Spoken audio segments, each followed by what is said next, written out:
Good morning, class. This is Sonal, your social science teacher. I hope you all are doing very good. Today we'll continue block 16, our heritage, and we'll study S2 of this block. Be ready with all your essentials. Now, what you need to answer that what kind of stories do you like to hear? Who tells you these stories? You can answer to the people around you. Some of us like to hear fairy tales, some like folk tales, and some like real life stories.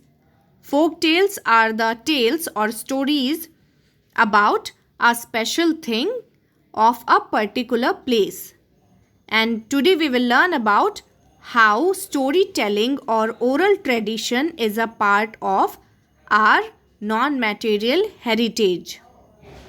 Oral tradition means the traditions or things which are passed down from one person to another by telling, not by writing.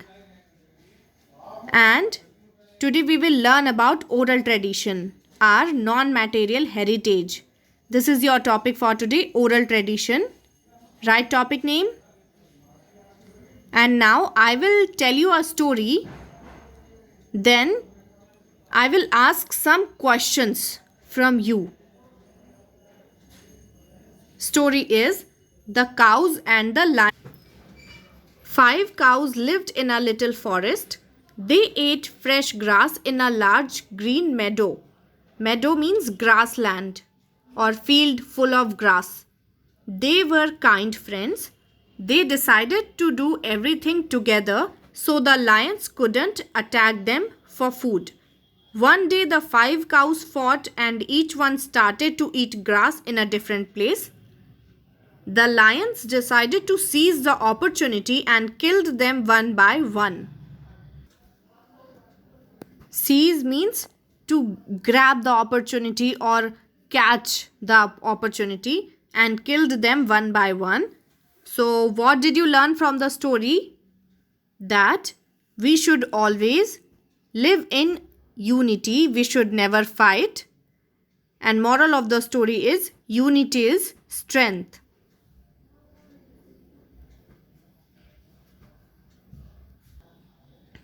So did you like the story you heard?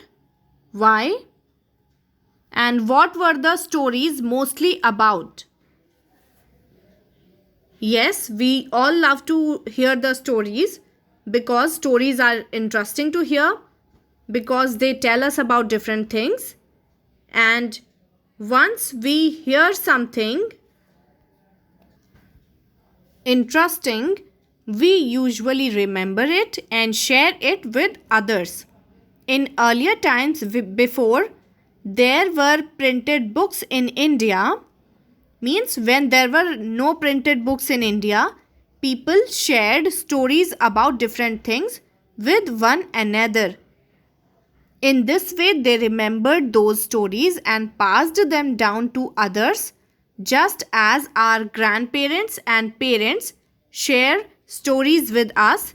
These are known as our oral tradition.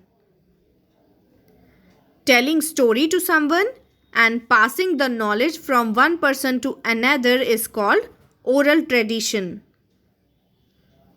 Like this grandmother is telling the stories to these kids, and these kids will pass down the stories to others. This is called passing things orally or oral tradition. Okay. Next questions. What do you think people would have passed down orally from one person to another in the past? What do you think? In the past, people shared orally like knowledge of medicines, beliefs, religious beliefs, like we believe that Ganga is a holy river. So this is a belief. And stories of 4 Vedas, skills of craft persons, and stories of 4 Vedas. We have 4 Vedas in India, and names of 4 Vedas are Rig Ved, Yajurved, Samved and Atharvaveda. So these stories are passed down orally, and religious ideas like how to celebrate our festivals, what rituals we should follow during our festivals, how to worship, what things we should do during worship or what things we should not do. These are religious ideas. And customs like celebrating festivals, custom of joint family and doing namaste, and special food is a custom of a particular place. And oral tradition also include stories of epics like Mahabharata and Ramayana. These are our Indian epics. Epic means a long story which is exciting and impressive. So our two epics of India are Ramayana and Mahabharata. Longest epic in world literature with 120 line stanza.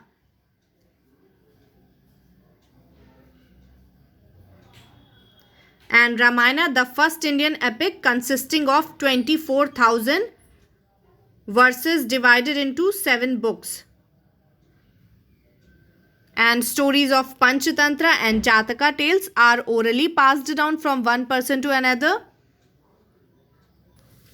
And people passed down these stories by telling them, and by folk theatre, and by with the help of puppet show. And with the help of folk theatre, like doing act or dancing on a stage. In this way, people also passed down the knowledge orally. Revise it again. Oral tradition, folk theatre, drama, puppet show, storytelling and dances. By these ways, we can passed down oral tradition. And how do you think this oral tradition was useful? Why are they considered our heritage today? What's your answer?